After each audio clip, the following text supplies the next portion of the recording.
Eddie Okech to direct you on who should speak, Mr. Speaker. Mr. Speaker, I would like to add my voice on this and on matters that touch on devolution, Mr. Speaker. Mr. Speaker, you know there's been a lot of things that have been going on in our counties. And to be honest, sometimes I see senators coming here trying to highlight us and, inform the public of all the monkey business that is going down in some of the counties, Mr. Speaker. And sometimes as senators, just because we don't come from Isiolo or we don't come from Nyamira County or we don't come from Meru County or whichever county that has been having all these issues, Mr. Speaker, sometimes you see that some of the senators, they feel as though it is not a matter that concerns them, Mr. Speaker.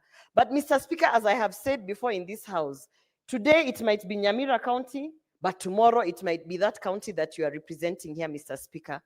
Mr. Speaker, I have been listening to the chair of devolution as he gave this report, Mr. Speaker. And I've also been listening to the chair of devolution as he tried to inform the House on matters Nyamira, Mr. Speaker. And I really wanted to throw in my words in terms of a point of information, Mr. Speaker. You know, I come from Kisii County. We are neighbors with Nyamira County. And in fact, we always joke that Nyamira County, when they grow up, they will become Kisii County, Mr. Speaker. So we are following closely what is happening there. And Mr. Speaker, I'm always of the opinion that if there is one committee that should be resourced and that should be supported 150% by this House, Mr. Speaker, it is the devolution committee. Because before we have all these disputes of whether it is a speaker who's being impeached, a deputy governor being kicked out, or a governor being impeached, Mr. Speaker, I always ask, what has the devolution committee done? When we were hearing rumors of all sorts of things happening in Nyamira, because there's a lot of craziness down there, Mr. Speaker, I always ask, where's the devolution committee in this? Are they still sitting in Bunge Towers conducting meetings? Or have they decided, let us go down to Nyamira County and try to understand really, if there are two sections of the county assembly, how did that even happen, Mr. Speaker? To sit here and be informed that there is a clerk of a county assembly that has put out a gazette notice, and this gazette notice is now contradicting whatever it is that we are, defending here as devolution, Mr. Speaker. I have been on record talking about rogue agents in the county assemblies, in both houses, also in the National Assembly and in the Senate, Mr. Speaker. And it is just now creeping into the county assemblies, where now you have people who feel that they have more control over the stipulated procedures of the county assembly, Mr. Speaker. For me, I think, as much as the chair of the devolution committee has come here to give us the report and to inform us on what is happening, Mr. Speaker, I think this committee should actually be giving us monthly updates on what's going on in these county assemblies, Mr. Speaker. I have had Senator Dulo repeatedly bring statements after statements on how their governor is unavailable. Nobody knows where the governor of Isiolo is, Mr. Speaker. And this governor has been summoned in different committees, has never appeared. And I always ask myself, we have a devolution committee. How can this devolution committee be empowered further so that some of the problems we are seeing in the county assembly can actually be dealt with by the devolution committee, Mr. Speaker? Mr. Speaker, as my chair of Labour stood to try and give some information to the chair of the devolution committee, today I learned something very important when we were executing a petition in the Labour committee. One of the senior legal counsels who was entangled in that petition was trying to argue that we cannot dispense a matter in the committee that is active in court, Mr. Speaker. I learned that understanding Order 98 of the Senate rules, in fact, if the matter touches on human rights and the public interest, that you can actually go ahead and prosecute the matter at the committee level without prejudicing whatever is happening in court, Mr. Speaker. Mr. Speaker, in light of that, I'm also just wondering then, why is this issue of Nyamira County being dealt with as if we do not have the powers as a Senate, as the upper house in charge of devolution, to step in and put in really strict measures, including writing to Treasury to withhold all the monies that are being sent to Nyamira County, Mr. Speaker? So, Mr. Speaker, as I stand to add my voice on this, I also wanted to notify this House. And it is unfortunate that most of the time when we are discussing devolution matters, Mr. Speaker, there are barely enough chairs who are present. And you know, Mr. Speaker, if I could get your attention on this, because I know you also sit in the Senate Business Committee, maybe Senator Senior Justice Mazayo would allow you to pay attention to my points, Mr. Speaker. Mr. Speaker, I would like to make an appeal to this House that when the liaison committee is actually deliberating on how we are going to spend resources, sincerely speaking, there are some committees that require enough resources to execute the matters that are happening. And devolution is one of those committees. I am glad that despite the back and forth that is going on in the House, the chair of devolution has decided to remain level-headed and to execute his mandate with regards to the issues of Nyamira County and all other counties that they are facing, Mr. Speaker. And I want to also say that, you know, today we sit in this House as senators, and we are here deliberating on how we are protecting devolution and all these issues that are coming up in the county assemblies, Mr. Speaker. But I want to say that some of us have ambitions, Mr. Speaker. Some of us have ambitions to vie for seats as high as gubernatorial seats, Mr. Speaker. So even as we are here in a learning curve of what is happening in the county assemblies, again, I am reminded time and time again that we should legislate understanding that we are not going to be in Senate forever. Some of us, we are going to leave this House and we are going to go to the county assemblies as governors. Mr. Speaker, you can see there are some governors sitting in this House like Governor Mandago. Senator Gloria. Yes. Would you like to be informed by Senator Omtata? Mr. Speaker, I want to respectfully decline because, you know, Mr. Speaker, Senator Omtata informed me and guided me in a way, and then I found myself reading prescribed apologies in this House. So I would like to respectfully decline. Mr. Speaker, one thing that I want to say. What is your point of order, Senator Omtata? Could Senator Gloria just substantiate her claim that I misled her? I stand on standing order number 105.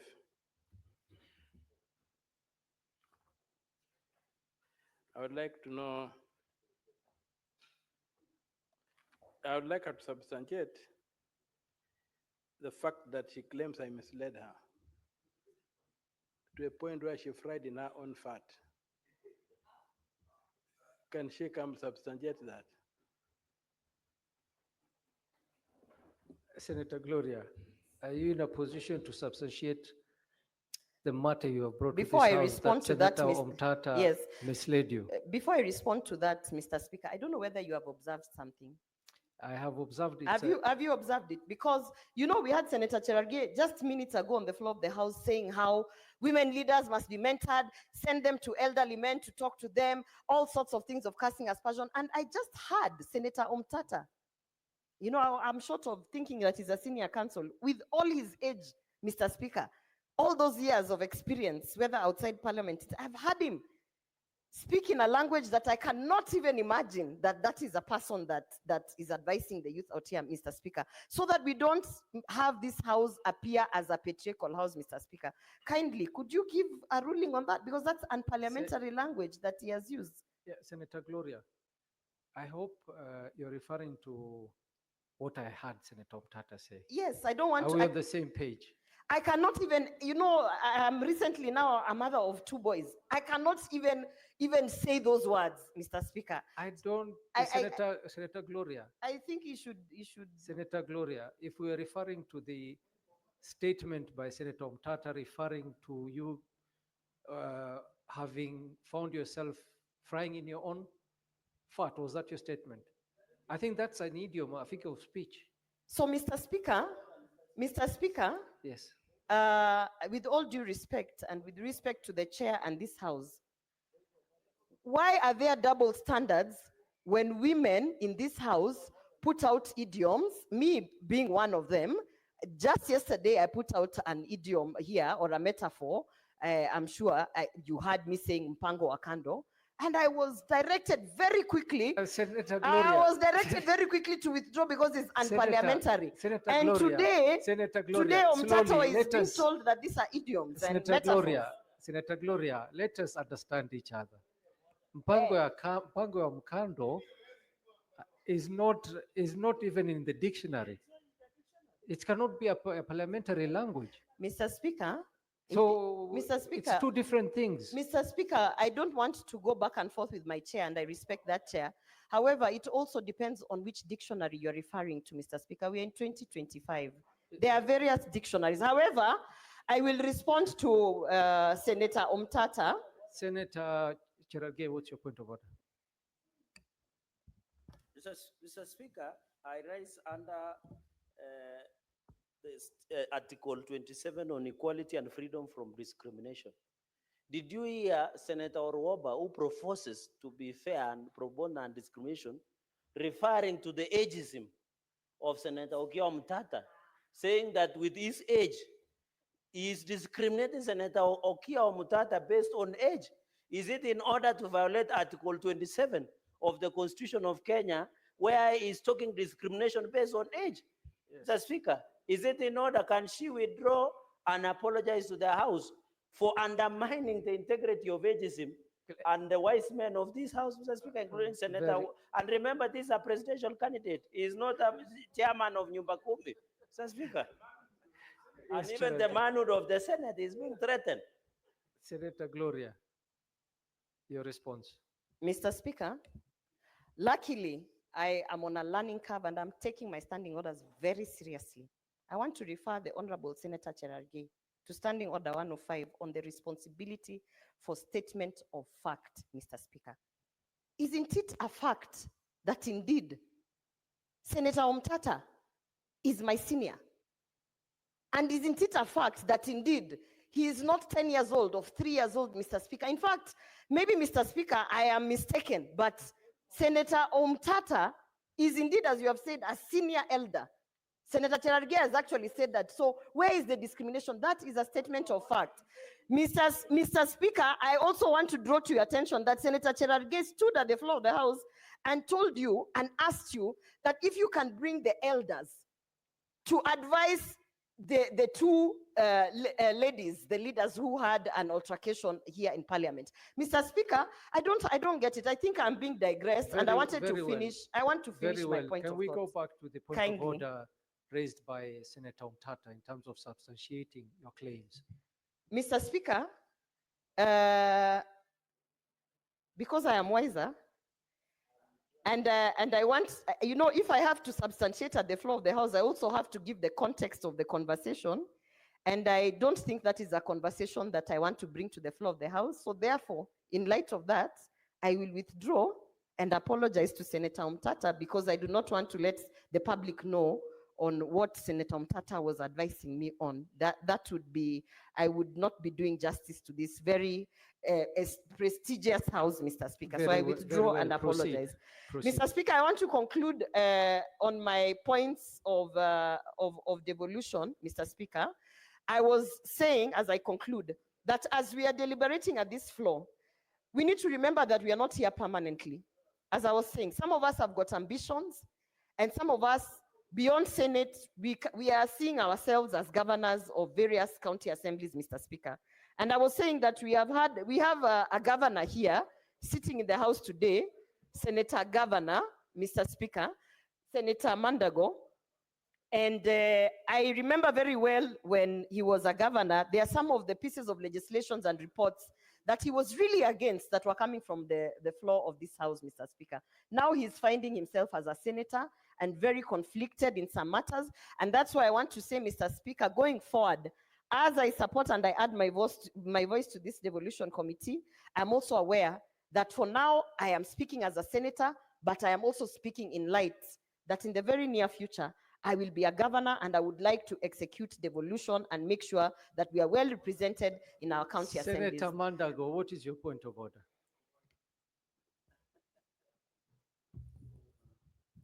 Honorable Speaker, this House being a House of record, I've had Senator Gloria say Senator Mandago sometimes is conflicted. For avoidance of doubt, because I don't even want that to substantiate, allow me to inform her that with the clarity of mind I have no conflict whatsoever. For my previous roles and my current roles, I know the distinction as day and night. Honorable Speaker. So I wish her well in aspirations of becoming a governor, but she should take lessons from elders like me. Senator Wafula, what is your point of order?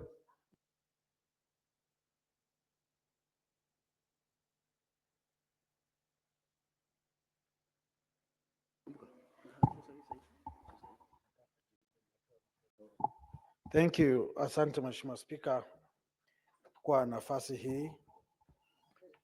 Ningependa kwa heshima kwa hoja ya nidhamu jinsi nimeuliza, si vyema na haki seneta mwenzangu Mheshimiwa Gloria kutoa hoja zisizoweza thibitishwa na kusema kwamba Mheshimiwa Mandago huwa na mawimbi ama mtafaruku wa msimamo na hawezi chukua msimamo kwa masuala fulani katika jumba hili, ili hali amekosa kuthibitisha ama kufafanua ni wapi, vipi na lini Senator tajika governor aliyekuwa wa Uasin Gishu aweze kuelewa haya madai ama hoja ambazo haziwezi thibitishwa zinatoka wapi. Naomba Mheshimiwa Spika mshurutishe senator mwenzangu kubainisha yale aliyosema ama aondoe hoja hizo kwa sababu ya heshima ya jumba la Senate. Asante. Senator Wafula, Senator Mandago amemsamehea Senator Gloria na amesema hana haja ya Gloria kuthibitisha hiyo maneno, na amefafanua jambo hilo lilosemwa na Senator Gloria. So wacha tuachie hapo, anaendelee na maneno yake. Senator Gloria. Thank you, Speaker, for clarifying that we should not mourn more than the bereaved. Mr. Speaker, I want to conclude by saying that as we protect devolution, we have to ensure that we are thinking of the future and not just our current positions, Mr. Speaker. And so on the matters that are going on in Isiolo, in Nyamira, and all other counties that have some challenges here and there, I want to urge my fellow senators to put in 100% understanding that we are all gubernatorial candidates at some point. And so we are not here to protect the interests of any office, but to protect the systems within devolution so that we can have sustainable frameworks on executing, that everyone in the grassroots level is able to get the development that is owed to them. Thank you, Mr. Speaker. Thank you. Senator Hedi Okech. Mr. Speaker, I thank you for this opportunity. Mr. Speaker, we have a committee report here. And this committee report, my attention has been drawn to page 14, I think, of the report, page 13 and 14 of the report. And if you're on the tablet, you can perhaps go to page 21 of the tablet and page 22 of the tablet. And essentially, this is on the issue of the Deputy Governor of Trans Nzoia, Honorable Philomena Kapkori, and other stakeholders who are involved, but of course, particularly being the governor. And Mr. Speaker, the Deputy Governor had reached out to IBEC, of course, through the Deputy President, which that letter was then copied to this House through the Speaker of this House. And the foundational claims that were put forward by the Deputy Governor of Trans Nzoia was that our life is under threat, serious threat, that when she was in the US, she came back and found out that there are a lot of targets on her personal life, and those threats were more explicitly also communicated through a staffer of the governor. And therefore, she was seeking for an intervention that could give her reprieve. Yet, in the observation of the committee, Mr. Speaker, the first observation of the committee is that there was a simmering rift between the governor and the deputy governor, even though both of them did not indicate explicitly so that they have a major conflict between them. The second observation that the committee made, insofar as the report is concerned, because I want to confine myself within the data of the report, is that the work of the deputy governor had significantly been impacted by the communication breakdown between her and the governor. So there's an issue of communication breakdown. The governor and the deputy are saying they don't have dispute between the two of them, but the committee is observing that there is a serious communication breakdown between the two. This is the deputy who constitutionally is supposed to assist the governor in executing his mandate or a mandate, but yet they are not communicating. So it behooves me to conclude that in that lack of communication, whether deliberate or otherwise, indicate there's a conflict. The third observation, Mr. Speaker, is that there's an ongoing rift between the governor and the deputy, that the ongoing rift between the governor and the deputy is fueling ethnic animosities among the communities in Trans Nzoia County. Mr. Speaker, this is not a light observation. We're in a country that we have seen political mobilization along ethnic lines bringing this county down. We have observed in 2007 when there was political tension on a rigged election, or rather claimed rigged election, Mr. Speaker, leading to tribal clashes that the magnitude of those clashes we still remember up to today, Mr. Speaker. Mr. Speaker, I think it will interest you to know that the governor of Trans Nzoia, Governor Anatembea, comes from the Luya community. And the deputy governor, Philomena, comes from the Kalenjin community. And in Trans Nzoia, Mr. Speaker, the Kalenjin community and the Luya community are quite sizable as communities. So if this conflict is bringing some tribal animosities that the committee of this house has observed, I don't think you can waste this hour's time not discussing the depth of that problem. Observation number 4, Mr. Speaker, is that the National Cohesion and Integration Commission started an investigation on this matter, but never concluded, so that the committee could be able to give us the input of the National Integration Commission, Mr. Speaker.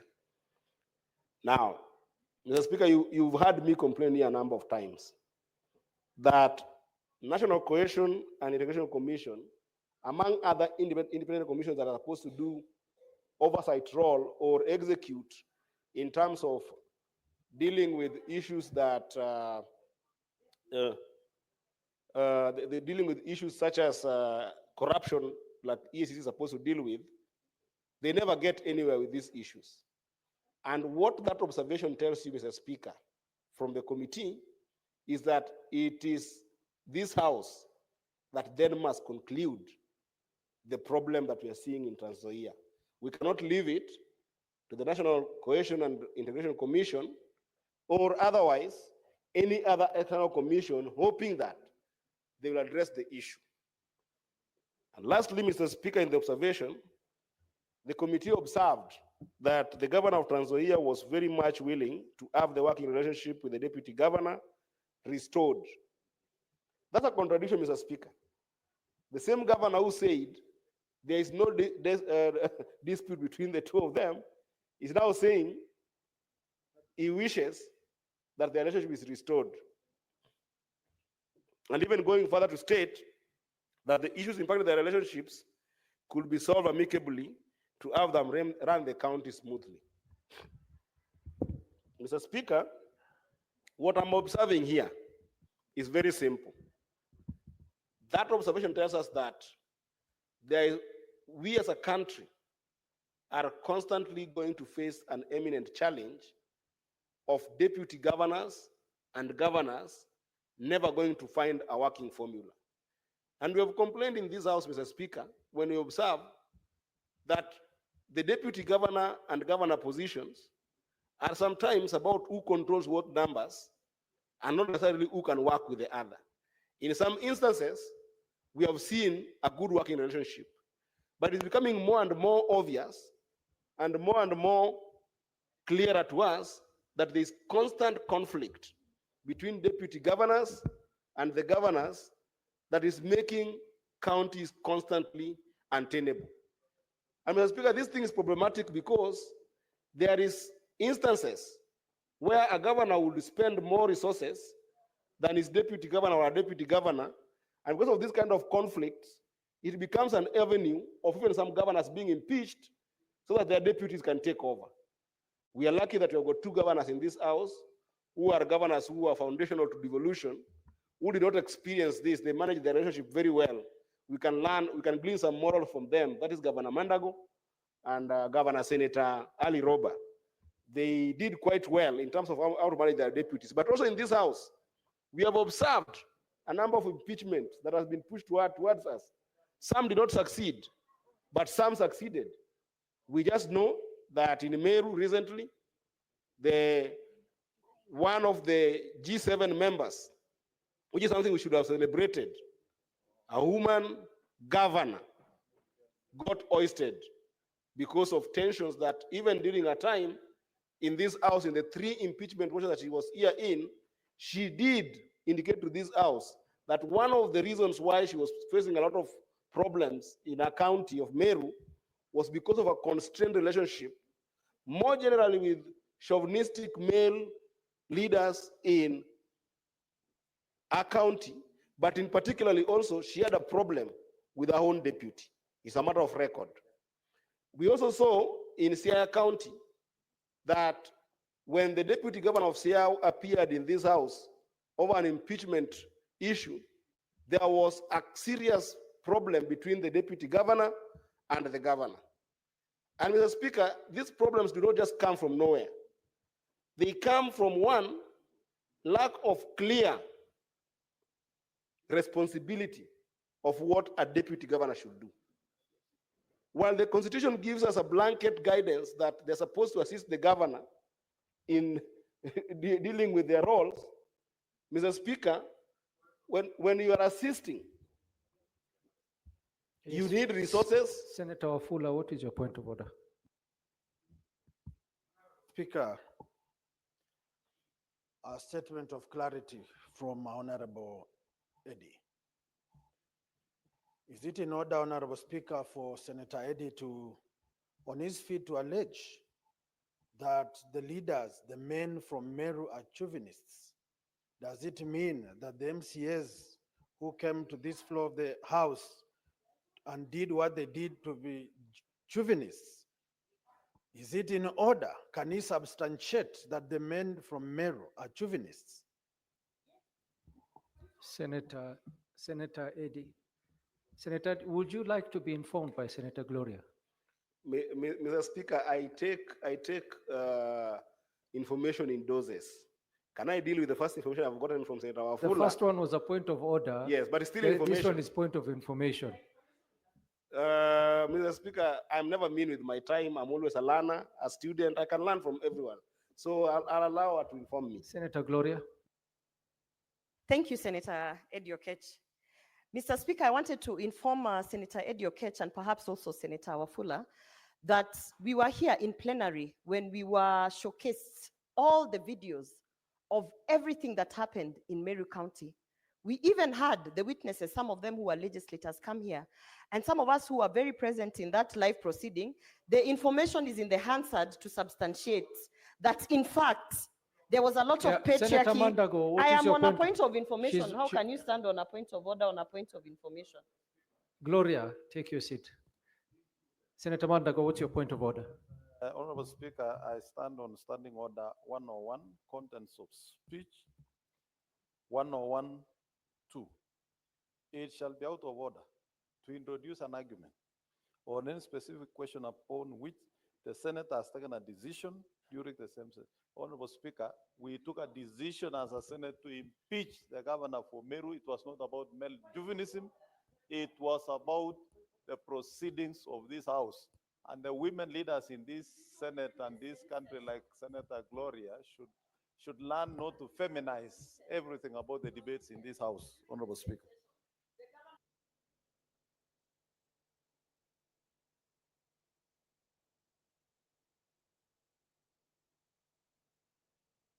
Yes, yes, Gloria.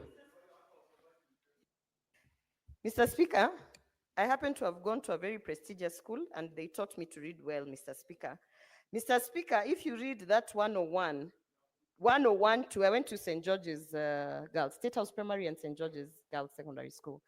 Mr. Speaker, it reads, it shall be out of order to introduce an argument on any specific question upon which the Senate has taken a decision during the same session, Mr. Speaker. I believe the governor of Meru was impeached long ago. And I am informing Senator Eddie Okech that during that impeachment motion, we witnessed here by way of videos, by way of statements, and even witnesses who came here who are very, very, very patriarchal, Mr. Speaker. So it is in fact in order. What Senator Eddie Okech is saying has been substantiated in the Hansard, and I actually was informing Senator Eddie Okech that he can rely on the Hansard of the impeachment motion of of Governor Kawira Mwangaza, because most of the things in the first and second, and even the third impeachment motion, did not allude to the fact, but substantiated the fact that most of the leaders that were participated in the impeachment motion of Governor Kawira, the first woman governor who actually vied on an independent ticket against three very heavyweight men with a lot of resources and won, all of her battles were based on the fact that the men in those spaces did not believe that she triumphed and she won them in an election. Senator Fuller, you can't stand on a point of order twice on the same issue. Senator Eddie Okech, I hope you feel informed by Senator Gloria, but despite that, there was a point of order raised by Senator Wafula. If you could please respond to that. Mr. Speaker, it's very easy to be in this house and play politics, but the country also must be governed. And the opportunity for leadership is a noble one, usually taken as a privilege by many, but it's never a privilege to some of us. It's a duty and a responsibility for which we commit very seriously. I wish not to respond to Senator Wafula. Mr. Speaker, Sorry, Senator Eddie, what was your last statement? I wish not to respond to Senator Wafula. No. It is not your wish whether you will respond to Senator Wafula or not. Senator Wafula stood on a point of order. You happened to mention that certain leaders from county government of Meru are chauvinist. Can you substantiate that statement? Mr. Speaker, I hope that you will also keep my time focused because I wanted to address the issue. We have stopped your time. I'm going to, because sometimes with the Speaker, if I go with the point of order that we have in this house, standing order number 122, there is something called frivolous point of orders that can take you out of debate. That's why we have got those point of orders, Mr. Speaker. But I'm going to respond because you have guided me. But I hope that you will still allow me to prosecute on this matter. I think it's a very serious matter, the issue of what's happening in Trans Nzoia. Mr. Speaker, the governor of Meru, the former governor of Meru, appeared in this house 3 times, not once, 3 times. The first time that the governor of Meru appeared in this house, the house chose to take her to a committee to prosecute on the issue of impeachment. There is report that we filed in this house. I was a member of the committee that gave a reprieve on the basis that there was chauvinistic element in that report. You can go to that report and read. And the reason why I did not want to go that direction is because if you are senator in this house and you have come up with a report and you haven't read that report, then I don't need to respond to you because you're not doing your job. Number 2, when she was brought here for the second time, Mr. Speaker, the same chauvinistic videos, conversations appeared in this house, Mr. Speaker. We as a house sat on the same case and we excused Governor Kawira on the basis of those conversations. There were lawyers in this house, there were witnesses in this house, everybody participated. If the senator of Bungoma wasn't keen enough in those proceedings that ended up excusing Governor Kawira on that basis, I can only help him by telling him to go and read those reports. And lastly, Mr. Speaker. Senator Eddy. Yes. So that I can allow you to proceed with your submissions. Sure, Mr. Speaker. As chair, I do think that Senator of Bungoma, the distinguished senator for Bungoma, has a point of order. And you are indeed out of order to imply that the senator of the governor of Meru was impeached because she was brought here by chauvinistic leaders from Meru. That is not the reason why the Senate impeached the governor of Meru. So you are out of order. If you could please apologize and withdraw that statement and then continue with your submission. Mr. Speaker. Senator Eddy. Mr. Speaker. If you stick to standing order 120 in terms of relevance in your submission to the motion at hand, you will not be attracting this number of point of orders. So please just withdraw your statement and proceed with your submissions. It will be unfair to subject me to a ruling that is not fair to the House. I quoted when supporting this statement that a governor appeared in this house, and I've told you 3 times, she appeared in this house and claimed that one of the reasons why she's having a problem, I've just referred to it. That was her defense, Senator. Yes, exactly. That was her defense. But it's a matter of fact. It's a matter of fact. Senator Eddy. Yes. Was she impeached because of chauvinism in Meru County? It was part of Is that why you impeached her? Senator Eddy, we could go back and check your vote. Mr. Speaker, we can go back and check your vote and see if you voted to impeach her on those grounds. Mr. So Speaker, let us get back to the motion at hand, apologize, withdraw, and proceed with the Mr. submission. Speaker, I can't apologize for on a calling matter that I'm convicted about. For calling the people of Meru chauvinist. Mr. Speaker, I did not call the people of Meru chauvinist. The leaders. Mr. Speaker, I did not call the people of Meru chauvinist. Mr. Speaker, we are now debating. I would rather sit down and stop debating with you because I respect your chair, Mr. Speaker. So please, if you have respect for the chair, yes, withdraw that statement and proceed with your submission. I can't withdraw the statement because, Mr. Speaker, I am saying very clearly that the governor in question, the governor of Meru, did not appear in this house once. She appeared in this house 3 times. I was a member of those committees the entire time. Okay? Yeah, and her claims of why she appeared in this house, whether she was not impeached because of them or she was impeached, are just as important as the claims of the MCA who brought her here. Okay? And if she claimed that the men of Meru are chauvinist, it's a matter of statement that's in the house, Mr. Speaker. That's all I'm saying. That's all I'm saying. Senator Eddy. Yes. You keep repeating that you respect the chair. So exactly, you have made a statement here referring to certain leaders from Meru County as chauvinist. And I have mentioned to you that the governor of Meru, the impeached governor of Meru, used that as her defense. Yes.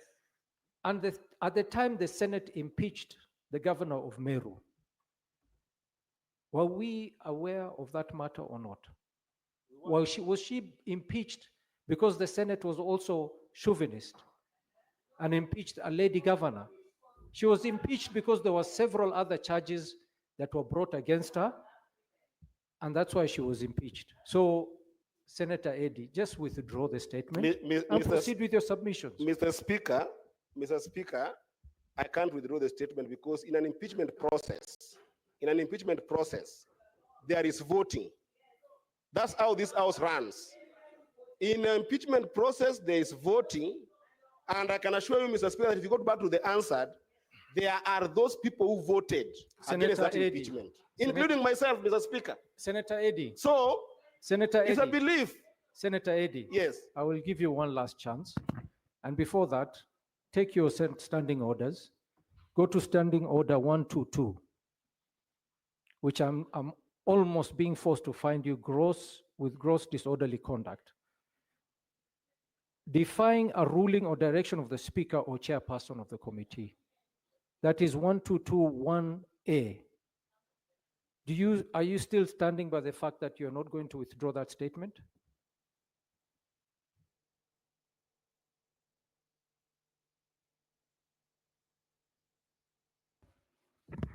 Mr. Speaker, I think that you can go back to the answered, and the answered will help you make a fair ruling. Okay? I referred, and I still, anything that happens in this house, Mr. Speaker, you can use it to reinforce a debate. Okay? The reason why we are having the governor of Trans Nzoia having a problem with the deputy is because deputies and their governors have problems all the time. I don't find myself out of order if I quote a governor who was brought before this house claiming the same problem, that they have a problem with their deputy, who she said was chauvinist against her at that time. This is not me saying, this is the governor saying in this house, in our evidence with this house. I don't find that ought to be out of order, Mr. Speaker. And Mr. Speaker, it's not only the issue of Governor Kawira, Mr. Speaker. There are a number of governors who have come to this house, including the governor of Siaya, who have referred to, because of the problem that we see with deputy governors and their governors that make their world of working very difficult, Mr. Speaker. What is the problem of me using an example, Mr. Speaker, of what has been brought in this house to show constraints between governors and their deputies? Thank you, Honorable Speaker, for allowing me to stand there. Senator Eddy had started very well in his submission on this very serious matter of devolution, and he had taken a very good trajectory that leadership needs responsibility and it must be taken seriously. But Honorable Speaker, that standing order 122, Senator Eddy is defying the ruling of the Speaker, the Chair, and wants to argue with the Speaker. Honorable Speaker, Senator Eddy said the Meru men are juvenists. Honorable Speaker,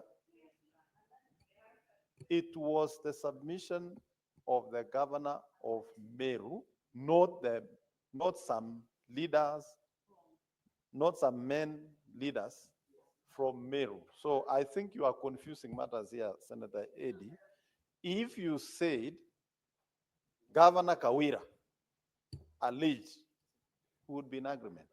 But to try and brand an entire community of Meru men to be juvenist, when I know the senator for Meru being a very serious supporter of women leaders in this country, Honorable Speaker, when I know the men in this Senate and in this Parliament support women leadership, this House has never been biased when it comes to impeachment, Honorable Speaker.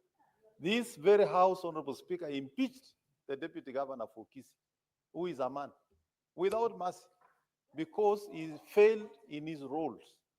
Therefore, the Senator senator Gloria, is grossly... You're getting very close to catching my eye, and I will throw you out of the House. Let the senator speak in silence. Yes. Let him be heard in silence. Thank you very much, Honorable Speaker. And especially if you are aspiring to be a governor, and the governor who has had 2 terms is on his feet.